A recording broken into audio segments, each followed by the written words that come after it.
class, I think I finally got this working. The 3 exercises I decided to choose were the overhead Arnold shoulder press, the pull over, and also the deadlift. So, because those are all very functional exercises that we use through the day, those muscle groups that we use all the time, we don't realize we're using. But several ways that you can do that. And the reason I chose these moves is, like I said, you use several different muscles, not just your main primary muscles, but also a lot of secondary. And you actually, in some ways, you can use some of your core muscles while you stabilize yourself while you do the exercises.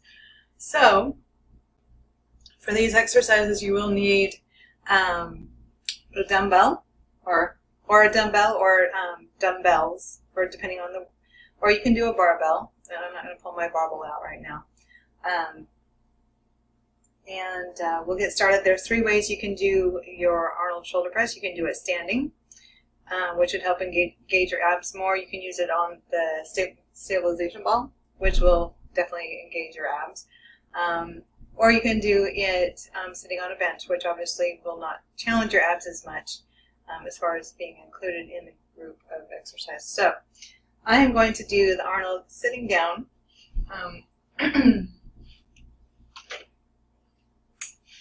Now, when you sit on the ball, you're going to sit with your feet, your knees are going to be shoulder width apart, or hip width apart, sorry.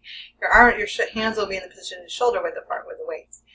But, so you're going to sit down on the ball, in the center of the ball.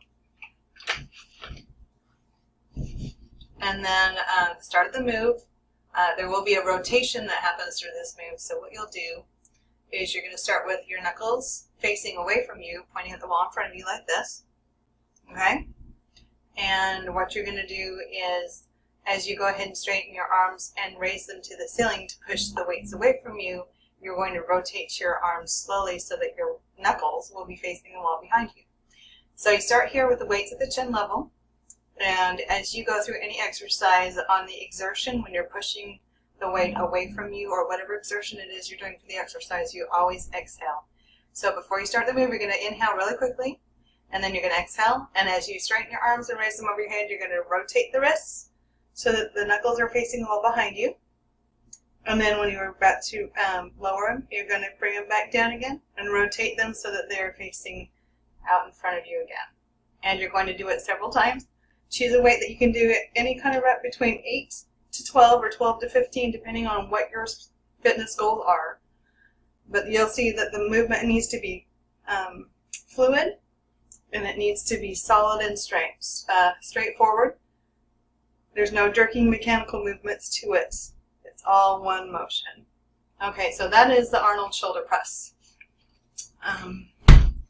The next one will be a little trickier to show you, is the pull over, which I don't actually see a whole lot of at the gym. I don't see a whole lot of people doing it anymore.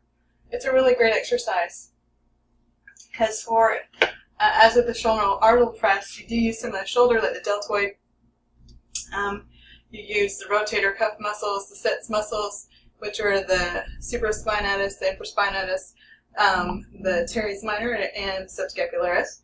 But you also will use some of the back with your lats and everything attached to your shoulder as well with this one. So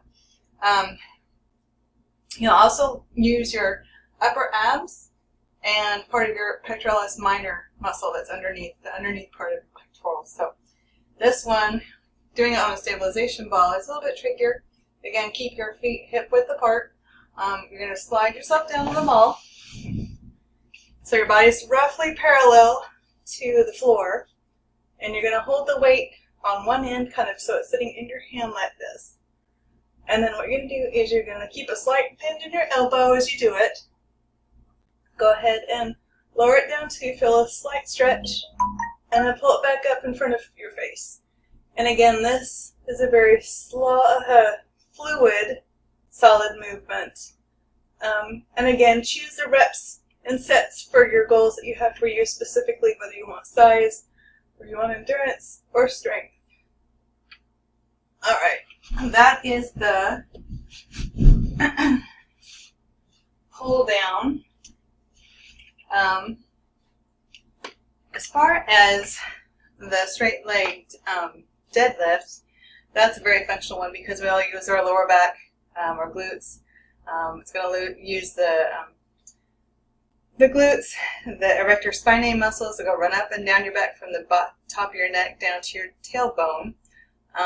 It'll also use your hamstrings, those groups that are supportive muscles as well. So the main mover is going to be your gluteus maximus, and you're not going to think about using your back. It's more in your hips. Think of the movement working in your hips. That's where the movement comes from.